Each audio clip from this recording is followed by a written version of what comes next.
ओम नमो भगवते वासुदेवाय नमः। प्रेम से बोलो बृहस्पति भगवान की जय। नमस्कार दोस्तों, आपका हमारे YouTube चैनल धार्मिक कथाएं और कहानियां में स्वागत है। आज मैं आपको बृहस्पतिवार व्रत की संपूर्ण कथा सुनाऊंगी। अगर आपको यह कथा अच्छी लगी तो आप वीडियो को लाइक, सब्सक्राइब और शेयर ज़रूर कीजिएगा। आइए सुनते हैं बृहस्पतिवार व्रत की कथा। बहुत समय पहले की बात है। भारत में एक राजा राज्य करता था। वह अति प्रतापी एवं दानी था। वह प्रतिदिन मंदिर में भगवत दर्शन करने जाता था और गुरु और ब्राह्मण की सेवा भी किया करता था। उसके द्वार से कोई भी याचक निराश नहीं लौटता था। वह प्रत्येक गुरुवार को व्रत रखता और पूजन करता था।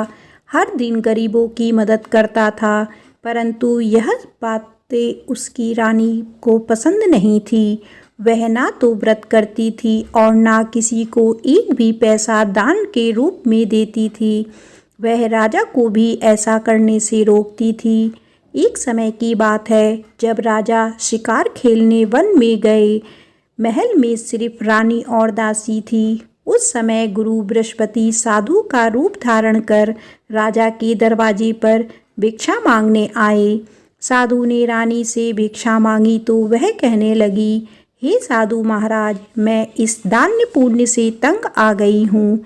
इस काम के लिए तो मेरे पति देव ही बहुत हैं। अब आप ऐसा करो कि सारा धन नष्ट हो जाए तथा मैं आराम से रह सकूं। साधु का वेश रखे बृहस्पति देव ने कहा, हे देवी, तुम अति विचित्र हो। संतान और धन से कोई दुखी नहीं होता, सभी इसे चाहते हैं। पापी भी पुत्र और धन की इच्छा करता है। अगर तुम्हारे पास धन बहुत है तो भूखे मनुष्यों को भोजन कराओ, ब्राह्मणों को दान दो, प्याऊ लगवाओ, धर्मशालाएं बनवाओ, कुएं, तालाब, बावड़ी, बाग बगीचे आदि बनवाओ तथा निर्धनों की कुंवारी कन्याओं का विवाह करवाओ। साथ ही यज्ञ आदि करो। इस प्रकार के कर्मों से आपके कुल का एवं आपका नाम लोक परलोक में प्रसिद्ध होगा एवं स्वर्ग की प्राप्ति होगी। किंतु वह मूर्ख रानी साधु की इन बातों से खुश नहीं हुई। वह बोली, हे साधु महाराज, मुझे ऐसी संपत्ति की आवश्यकता नहीं जो मेरे काम न आए तथा जिसको मैं अन्य लोगों को दान कर दूं, जिसको रखने और संभालने में ही मेरा सारा समय नष्ट हो जाए। साधु ने रानी को समझाने का बहुत ही प्रयत्न किया, परंतु रानी अपनी बात पर अडिग रही। तब साधु ने कहा, हे देवी, यदि तुम्हारी ऐसी ही इच्छा है तो जैसा मैं तुम्हें बताता हूँ तुम वैसे ही करना। बृहस्पतिवार के दिन घर को गोबर से लीपना, अपने केशों को पीली मिट्टी से धोना, केशों को धोते समय स्नान करना, राजा से कहना कि वह भी हजामत करवाए, भोजन में मांस मदिरा खाना, कपड़े धोबी के यहाँ धुलने डालना। इस तरह 7 बृहस्पतिवार निरंतर करने से तुम्हारा सब धन नष्ट हो जाएगा। ऐसा कहकर साधु रूपी बृहस्पति देव अंतर्ध्यान हो गए। रानी ने साधु के कहे अनुसार ही 7 बृहस्पतिवार वैसे ही करने का विचार किया। साधु के बताए अनुसार करते हुए उसे केवल 3 बृहस्पतिवार ही बीते थे कि उसकी समस्त धन संपत्ति नष्ट हो गई। कहे अनुसार ही करने से भरपेट भोजन के लिए भी दोनों समय परिवार तरसने लगा तथा सांसारिक भोगों से दुखी रहने लगा। इस प्रकार के अभावग्रस्त जीवन से तंग आकर एक बार राजा रानी से कहने लगा कि हे रानी, तुम यहाँ पर रहो, मैं दूसरे देश को जाता हूँ, क्योंकि यहाँ पर मुझे सभी मनुष्य जानते हैं, इसीलिए मैं यहाँ कोई कार्य नहीं कर सकता। देश चोरी परदेश भीख के समान है। ऐसा कहकर राजा परदेश चला गया। वहाँ जंगल में लकड़ी काट कर लाता और उन्हें शहर में बेचकर जीवन यापन करने लगा। राजा के जाने के पश्चात इधर उसके बिना रानी और दासी दुखी रहने लगी। किसी दिन भोजन मिलता तो किसी दिन जल पीकर ही रहना पड़ता। एक समय रानी और दासी को 7 दिन बिना भोजन के व्यतीत हो गए। तो रानी अपनी दासी से बोली, हे दासी, यहाँ समीप के ही नगर में मेरी बहन रहती है जो बहुत धनवान है। तू उसके पास जा और वहाँ से 5 सेर भेजर मांग कर लिया, जिससे कुछ समय के लिए गुजर बसर हो जाएगी। दासी उसकी बहन के पास गई। बृहस्पतिवार का दिन था। रानी की बहन उस समय ध्यान मग्न होकर पूजा कर रही थी। दासी ने रानी की बहन से कहा, हे रानी, मुझे आपके पास आपकी बहन ने भेजा है, मुझे 5 सेर भेजर दे दो। दासी ने अपनी बात अनेक बार कही, परंतु रानी की बहन ने कोई उत्तर नहीं दिया, क्योंकि वह उस समय बृहस्पतिवार की कथा सुन रही थी। रानी की बहन से जब दासी को कोई अपेक्षित उत्तर नहीं मिला तो वह अति दुखी हुई। उसे क्रोध भी आया। लौटकर वह रानी से बोली, हे रानी, आपकी बहन बहुत धनी स्त्री है, परंतु वह अति घमंडी भी है। वह छोटे लोगों से बात भी नहीं करती। 5 सेर भेजर देने के लिए मैंने उससे बहुत बार कहा, परंतु उसने कोई उत्तर नहीं दिया। इस प्रकार मुझे निराश एवं खाली हाथ लौटना पड़ा। रानी बोली, हे दासी, इसमें मेरी बहन की किसी प्रकार का कोई दोष नहीं है। जब बुरे दिन आते हैं तब कोई सहारा नहीं देता, अपने पराये हो जाते हैं। अच्छे बुरे का ज्ञान विपत्ति में ही होता है। जो ईश्वर की इच्छा होगी वही होगा। यह सब हमारी भाग्य का दोष है। उधर पूजा समाप्त होने के पश्चात रानी की बहन ने सोचा कि मेरी बहन की दासी आई थी, परंतु मैंने उसे कोई उत्तर नहीं दिया। इससे वह बहुत दुखी हुई होगी। कथा सुनकर तथा विष्णु भगवान का प्रसाद ग्रहण कर वह अपनी बहन के घर आई तथा बोली, हे बहन, मैं बृहस्पतिवार का व्रत कर रही थी। तुम्हारी दासी आई, परंतु कथा समाप्त होने से पूर्व ना उठते हैं और ना ही बोलते हैं, इसीलिए मैं नहीं बोली। बताओ दासी, किस कार्य से मेरे पास गई थी? रानी बोली, बहन, हमारे घर अनाज नहीं था तथा राजा परदेश गए हुए हैं। वैसे तुमसे कोई बात छिपी नहीं है, इस कारण मैंने दासी को तुम्हारे पास 5 सेर भेजर लेने के लिए भेजा था। इस पर रानी की बहन बोली, हे बहन, बृहस्पति भगवान सबको मनवांछित फल देते हैं। देखो, शायद तुम्हारे घर में किसी कोने में अनाज रखा हो। यह सुनकर रानी की बहन की बातें से विस्मित होकर दासी घर के अंदर गई तो वहाँ उसे एक घड़ा भेजर का भरा मिला। उसे बड़ा ही आश्चर्य हुआ, क्योंकि उसके अनुसार घर का एक एक बर्तन अन्न से खाली था। उसने बाहर आकर रानी को सारा वृत्तांत सुनाया। दासी अपनी रानी से कहने लगी, हे रानी, देखो, वैसे भी हमको जब अन्न नहीं मिलता तो वह भी व्रत समान ही है। अगर इनसे व्रत की विधि तथा कथा पूछ ली जाए तो बृहस्पतिवार का व्रत हम भी किया करेंगे। और फिर दासी के कहने पर रानी ने अपनी बहन से बृहस्पतिवार व्रत पूजन विधि एवं नियमों के बारे में विस्तार से पूछा। उन्होंने बताया, जो बृहस्पतिवार के व्रत में चने की दाल और मुनक्का से विष्णु भगवान का केले की जड़ में पूजन कर दीपक जलाता है, पीला भोजन करता है, पीले वस्त्र धारण करता है तथा प्रेम पूर्वक बृहस्पति भगवान की कथा सुनता है, इस प्रकार करने से गुरु भगवान उस भक्त से प्रसन्न होते हैं, धन, अन्न, पुत्र देते हैं, मनवांछित मनोकामना पूर्ण करते हैं। व्रत एवं पूजन की विधि बताकर रानी की बहन अपने घर लौट गई। तत्पश्चात रानी और दासी दोनों ने निश्चय किया कि बृहस्पति देव भगवान का व्रत एवं पूजन जरूर करेंगे। 7 दिन पश्चात जब बृहस्पतिवार आया तो दोनों ने व्रत रखा। दासी घुड़साल में जाकर चना और गुड़ बीन लाई और उसकी दाल बनाकर केले की जड़ में विष्णु भगवान का पूजन किया।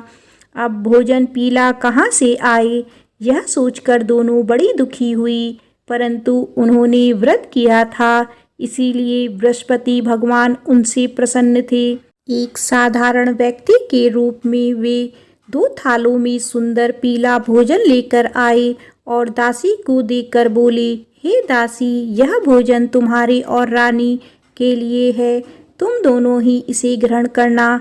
दासी भोजन पाकर अति प्रसन्न हुई और रानी से बोली, हे रानी, भोजन कर लो।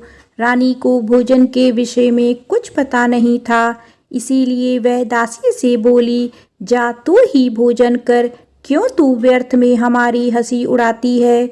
दासी बोली, हे रानी, एक व्यक्ति भोजन दे गया है। रानी बोली, वह भोजन तेरे लिए ही दे गया है, इसीलिए तू ही भोजन कर। दासी ने कहा, हे रानी, वह व्यक्ति हम दोनों के लिए ही 2 थालों में भोजन देकर गया है, अतः मैं और आप दोनों ही साथ साथ भोजन करेंगी। दोनों ने गुरु भगवान का धन्यवाद एवं नमस्कार कर भोजन आरंभ किया। इसके बाद से दोनों प्रत्येक बृहस्पतिवार को गुरु भगवान का व्रत और पूजन करने लगी। बृहस्पति भगवान की कृपा से उन दोनों की भोजन एवं धन की कमी दूर हो गई, परंतु रानी फिर पुनः पहली प्रकार से आलस करने लगी। तब दासी ने कहा, हे रानी, आप पहले भी इसी प्रकार आलस्य करती थी। आपको धन संभालने एवं दान देने में कष्ट होता था, इसी कारण सभी धन नष्ट हो गया और हमारी ऐसी दुर्दशा हो गई। अब गुरु भगवान की कृपा से धन मिला है तो आपको फिर आलस हो रहा है। बड़े कष्टों के बाद आपने यह धन पाया है, इसीलिए आपको दान पुण्य करना चाहिए। भूखे मनुष्यों को भोजन कराओ, ब्राह्मणों को दान दो, प्याऊ लगवाओ, कुआं, तालाब, बावड़ी आदि का निर्माण कराओ, कुंवारी कन्याओं का विवाह करवाओ, मंदिर पाठशाला बनाकर दान दो, धन को शुभ कार्यों में खर्च करो, जिससे आपके कुल का सम्मान बढ़े तथा आपको स्वर्ग प्राप्त हो एवं आपके पितृ प्रसन्न हो। दासी की बात मानकर रानी ने इसी प्रकार के सत्कर्म करने प्रारंभ कर दिए। इस प्रकार करने से उसका काफी यश फैलने लगा। कुछ दिनों के बाद एक दिन रानी और दासी आपस में विचार करने लगी कि ना जाने राजा किस दशा में होंगे, उनकी कोई खबर नहीं है। रानी राजा की कोई खबर ना पाकर उदास रहने लगी। गुरु भगवान से उन्होंने प्रार्थना की और भगवान ने रात्रि में राजा को स्वप्न में दर्शन देकर कहा, हे राजा, उठ, तेरी रानी तुझको याद करती है, अब अपने देश लौट जा। राजा प्रातःकाल उठा। वह सोचने लगा कि मैं किस प्रकार रानी के पास खाली हाथ जाऊं, मेरे पास तो कुछ भी नहीं है। स्त्री जाति खाने और पहनने की ही साथी होती है, पर प्रभु की आज्ञा मानकर वह अपने नगर चलने को तैयार हुआ। प्रदेश में राजा बहुत दुखी रहने लगा। प्रतिदिन जंगल से लकड़ी बीन कर लाता और उसे शहर में बेचकर अपने दुखी जीवन को बड़ी कठिनाई से व्यतीत करता था। एक दिन राजा दुखी कर अपने पुराने दिन की याद करके रोने लगा। उस जंगल में बृहस्पति देव एक साधु का रूप धारण करके आए और राजा से बोले, हे लकड़हारे, तुम इस वियायान जंगल में किस चिंता में बैठे हो, मुझे बताओ। यह सुनकर राजा की आंखों में आंसू भर आए और वह साधु को प्रणाम करके बोला, हे प्रभु, आप सब कुछ जानने वाले हैं। इतना कहकर राजा ने साधु को अपनी समस्त व्यथा सुना दी। तब साधु रूपी गुरु भगवान राजा से बोले, हे राजन, तुम्हारी पत्नी ने बृहस्पतिवार के दिन बृहस्पति देव का अपमान किया था, जिसके कारण तुम्हारी यह दुर्दशा हुई। अब तुम किसी प्रकार की चिंता मत करो, भगवान तुम्हें पहले से अधिक धन प्रदान करेंगे। देखो, तुम्हारी पत्नी ने बृहस्पतिवार का व्रत आरंभ कर दिया है। अब तुम भी बृहस्पतिवार का व्रत करके चने की दाल व गुड़ जल को लोटे में डालकर केले का पूजन करो, फिर कथा कहो या सुनो। भगवान तुम्हारी सभी इच्छाएं की पूर्ति करेंगे। साधु के वचन सुनकर राजा बोला, हे प्रभु, मुझे लकड़ी बेचने के पश्चात इतना पैसा भी नहीं बचता कि भोजन करने के उपरांत कुछ भी बचा सकूं। मैंने रात्रि में अपनी रानी को व्याकुल एवं व्यथित देखा है। मेरे पास कोई साधन नहीं जिससे उसका समाचार भी जान सकूं। इसके अतिरिक्त मैं बृहस्पति देव की कथा भी नहीं जानता, जिसे कह या सुनकर मैं व्रत धारण कर भगवान बृहस्पति देव का पूजन कर सकूं। साधु ने कहा, हे राजा, तुम किसी बात की चिंता ना करो। बृहस्पतिवार के दिन तुम नित्य की भांति लकड़ियां लेकर शहर में जाओ। तुम्हें रोज से दुगना धन प्राप्त होगा, जिससे तुम भली भांति भोजन कर लोगे तथा गुड़ एवं चने का प्रसाद खरीदकर बृहस्पति देव की पूजा भी कर सकते हो। बृहस्पतिवार की कहानी इस प्रकार से है। प्राचीन समय में एक बहुत ही निर्धन ब्राह्मण था। उसके कोई संतान नहीं थी। ब्राह्मण नित्य पूजा पाठ करता। ब्राह्मण स्वभाव से दयालु तथा धार्मिक विचारों वाला व्यक्ति था, परंतु उसकी पत्नी बहुत मलिनता के साथ रहती थी। वह ना तो स्नान करती थी और ना किसी देवता की पूजा करती। सुबह उठते ही सर्वप्रथम भोजन करती, बाद में घर के अन्य कार्य करती। अपनी पत्नी की ऐसी आदत के कारण ब्राह्मण देवता बहुत दुखी थे। वह अपनी पत्नी को बहुत समझाते, किंतु उसका कोई परिणाम ना निकलता। भगवान की कृपा से ब्राह्मण की स्त्री के कन्या उत्पन्न हुई। वह कन्या ब्राह्मण के घर में बड़ी होने लगी। वह बालिका प्रातः काल ही स्नान करके भगवान विष्णु का जप करती, बृहस्पतिवार का व्रत भी करने लगी।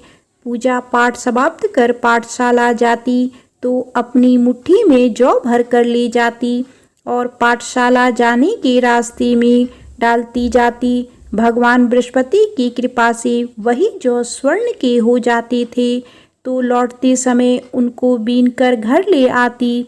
एक दिन वह बालिका सूप में उन सोने के जौ को फटक कर साफ कर रही थी। तभी उसकी माँ ने उसे देख लिया और कहा, हे बेटी, सोने के जौ को फटकने के लिए सूप भी सोने का ही होना चाहिए। दूसरे दिन बृहस्पतिवार था। कन्या ने व्रत रखा और भगवान बृहस्पति से प्रार्थना करके कहा, हे प्रभु, यदि मैंने सच्चे मन से श्रद्धा पूर्वक आपका पूजन एवं व्रत किया हो तो कृपया करके मुझे सोने का सूप दे दो। बृहस्पति देव ने उसकी प्रार्थना स्वीकार कर ली। नित्य की भांति वह कन्या जौ फैलाती हुई पाठशाला चली गई। पाठशाला से लौटते कर जब वह जौ बीन रही थी तो बृहस्पति भगवान की कृपा से उसे सोने का सूप प्राप्त हुआ। उस सोने के सूप को वह घर ले आई और उसमें जौ साफ करने लगी, परंतु उसकी माँ का आचरण वैसा ही रहा। एक दिन वह कन्या सोने के सूप में जौ साफ कर रही थी। उसी समय अचानक उस नगर का राजकुमार वहां से होकर निकला। कन्या के रूप एवं कार्य को देखकर राजकुमार कन्या पर मोहित हो गया। राजमहल लौटकर राजकुमार अन्न तथा जल त्याग कर उदास होकर लेट गया। राजा को जब अपने पुत्र द्वारा अन्न जल त्यागने का समाचार प्राप्त हुआ तो अपने मंत्रियों के साथ वह राजकुमार के पास आई और बोली, हे बेटा, तुम्हें किस बात का दुख है? किसी ने तुम्हारा अपमान किया है अथवा कोई और कारण है तो मुझे बताओ, मैं वही करूँगा जिससे तुम प्रसन्न होगे। राजकुमार ने अपने पिता की बातें सुनी तो वह बोला, आपकी कृपा से मुझे किसी प्रकार का कष्ट नहीं है। किसी ने मेरा अपमान भी नहीं किया है, परंतु मैं उस कन्या के साथ विवाह करना चाहता हूँ जो सोने के सूप में सोने के जौ फटक रही थी। यह सुनकर राजा आश्चर्य में पड़ गया और बोला, हे राजकुमार, इस तरह की कन्या का पता तुम लगाकर मुझे बताओ, मैं तुम्हारा विवाह उसके साथ अवश्य ही करा दूंगा। राजकुमार ने प्रसन्न होकर राजा को उस ब्राह्मण कन्या के घर का पता बताया। राजा के आदेश पर मंत्री उस कन्या के घर गया और राजा को आदेश ब्राह्मण को कह सुनाया ही दिन बाद ब्राह्मण की कन्या का विवाह राजकुमार के साथ हो गया। घर से कन्या के विदा होते ही उस ब्राह्मण के घर में पहले की तरह निर्धनता वापस आने लगी। अब भोजन के लिए अनाज भी बड़ी मुश्किल से मिलता था। एक दिन दुखी होकर ब्राह्मण देवता अपनी बेटी से मिलने गए। बेटी पिता की ऐसी अवस्था को देखकर अत्यंत दुखी हुई और उसने अपनी माँ का समाचार पूछा। ब्राह्मण ने पुत्री को सभी हाल कह सुनाया। पुत्री ने अपने पिता को बहुत सा धन देकर विदा कर दिया। इस प्रकार ब्राह्मण का कुछ समय सुखपूर्वक व्यतीत हुआ, लेकिन धन समाप्त होने के बाद स्थिति पूर्ववत हो गई। ब्राह्मण फिर अपनी पुत्री के यहाँ गया और उससे सभी हाल कह सुनाया। पुत्री बोली, हे पिताजी, आप अपने साथ माताजी को यहाँ लिया लाओ।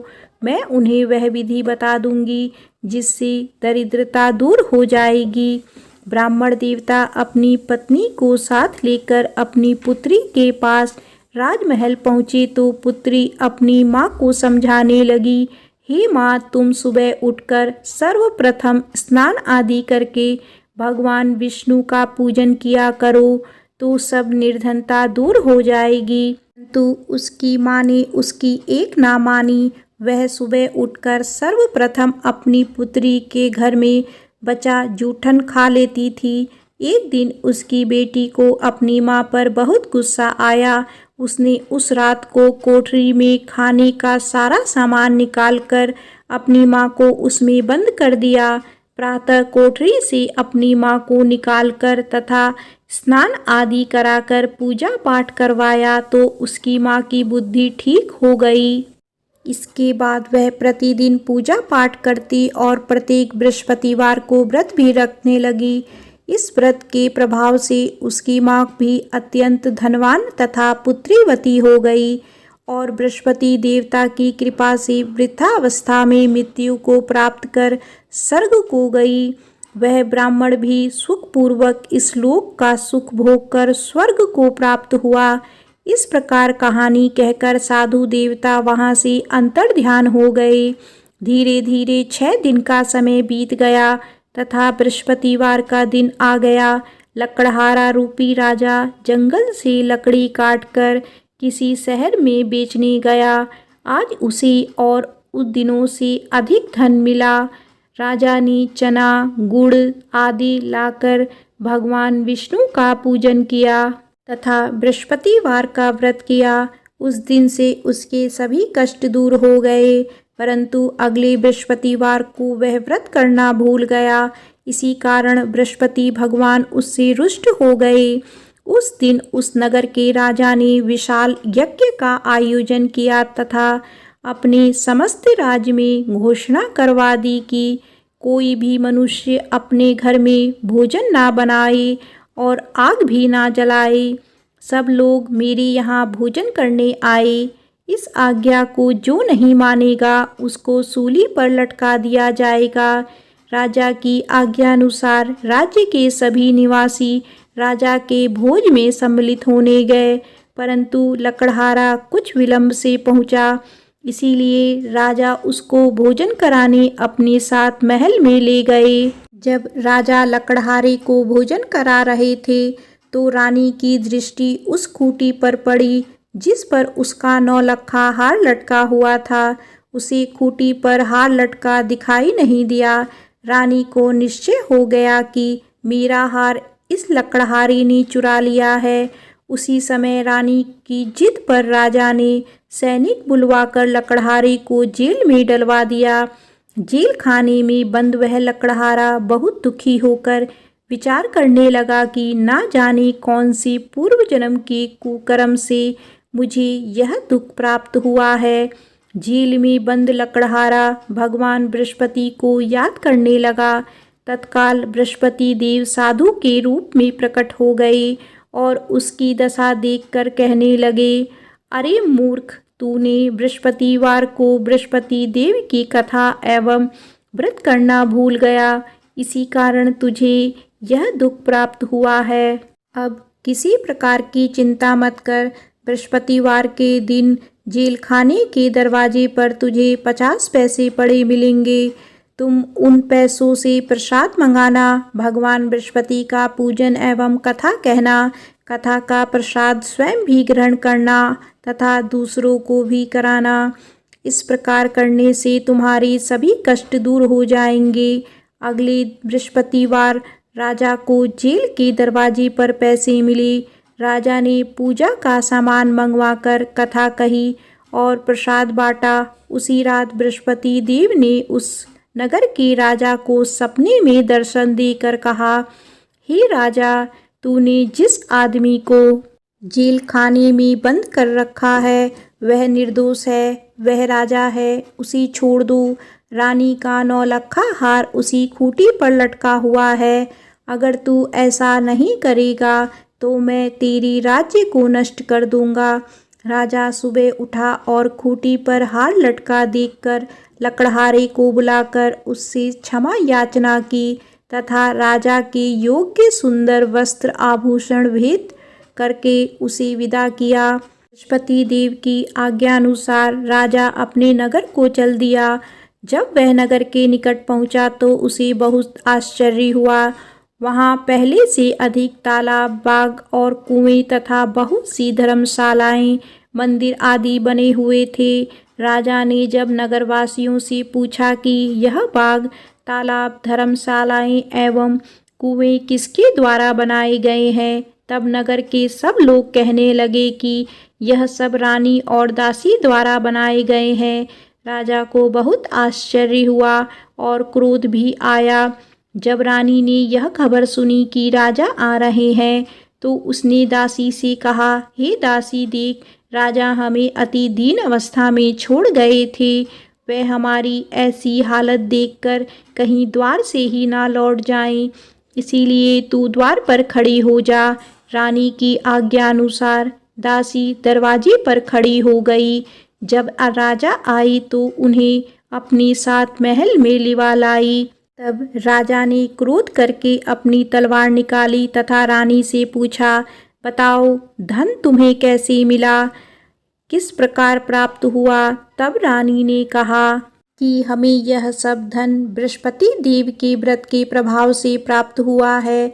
अब राजा ने निश्चय किया कि 7 दिन बाद तो सभी बृहस्पति देव का पूजन करते हैं, परंतु मैं प्रतिदिन में 3 बार कथा कहा करूँगा तथा नित्य व्रत किया करूँगा। अब हर समय राजा के दुपट्टे में चने की दाल बंधी रहती तथा दिन में 3 बार वह कथा कहता। ऐसे ही एक दिन राजा ने विचार किया कि चलो अपनी बहन के यहाँ हो आवे। ऐसा निश्चय कर राजा घोड़े पर सवार होकर अपनी बहन के यहाँ चल दिया। मार्ग में उसने देखा कि कुछ आदमी एक मुर्दे को लिए जा रहे हैं।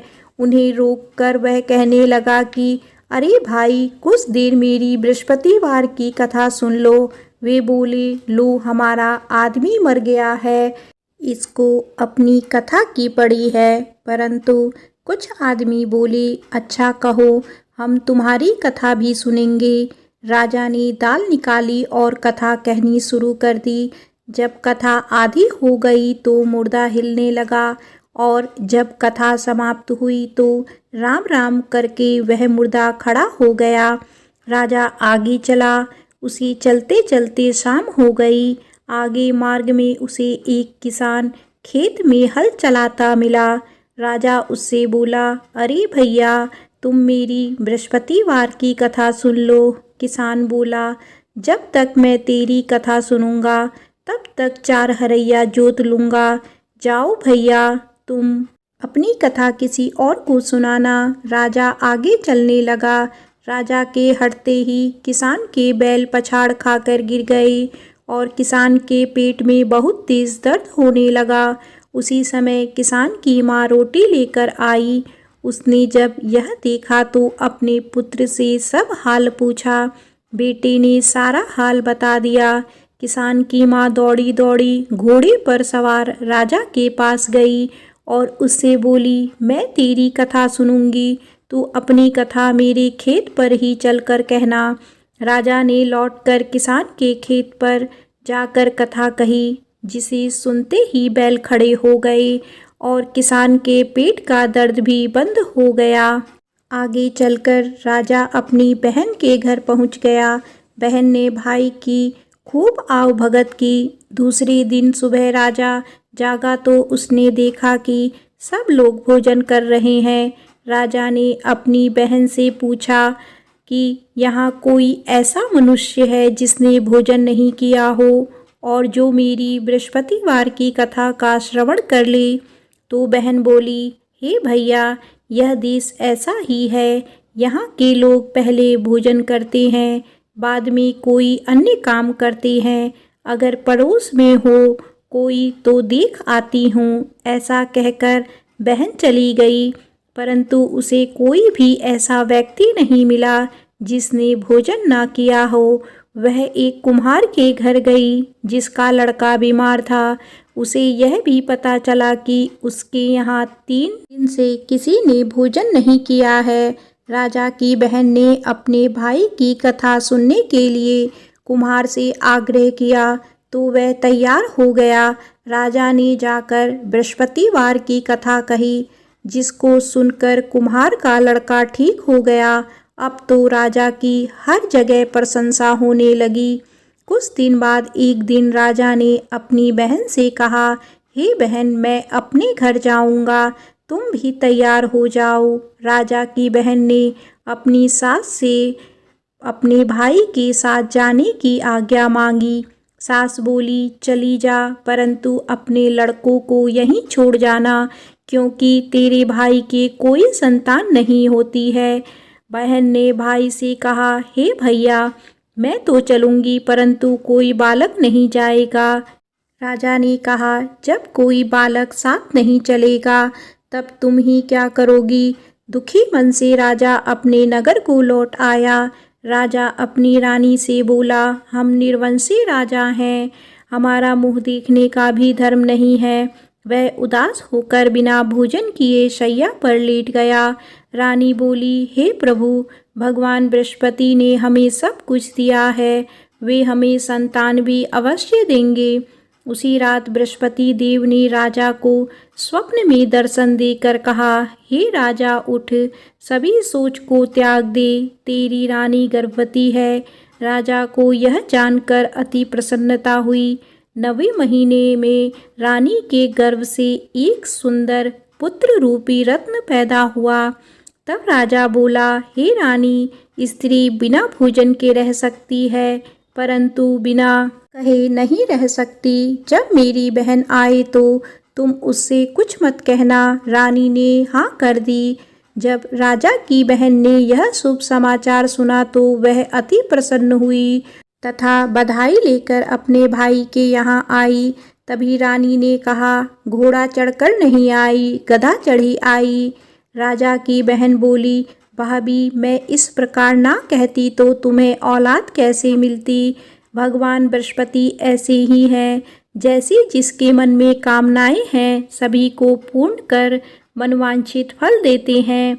जो श्रद्धा पूर्वक बृहस्पतिवार का व्रत करता है एवं कथा पढ़ता है अथवा सुनता है और दूसरों को सुनाता है, बृहस्पति देव उसकी सभी मनोकामनाएं पूर्ण करते हैं। बृहस्पति देव उनकी सदैव रक्षा करते हैं। जो श्रद्धा एवं संपूर्ण आदर भाव से बृहस्पति देव का पूजन एवं सच्चे दिल से व्रत करते हैं, उनकी सभी मनोकामनाएं पूर्ण होती हैं। सच्चे मन एवं हृदय से रानी और राजा ने बृहस्पति देव की कथा का गुणगान किया। उनकी सभी इच्छाएं बृहस्पति देव ने पूरी की। इसीलिए सबको कथा कहने अथवा सुनने के बाद बृहस्पति भगवान का प्रसाद ग्रहण करना चाहिए तथा सच्चे मन एवं भावना से भगवान बृहस्पति का ध्यान करते हुए सदा उनकी जय जयकार करनी चाहिए। बोलिए बृहस्पति भगवान की जय।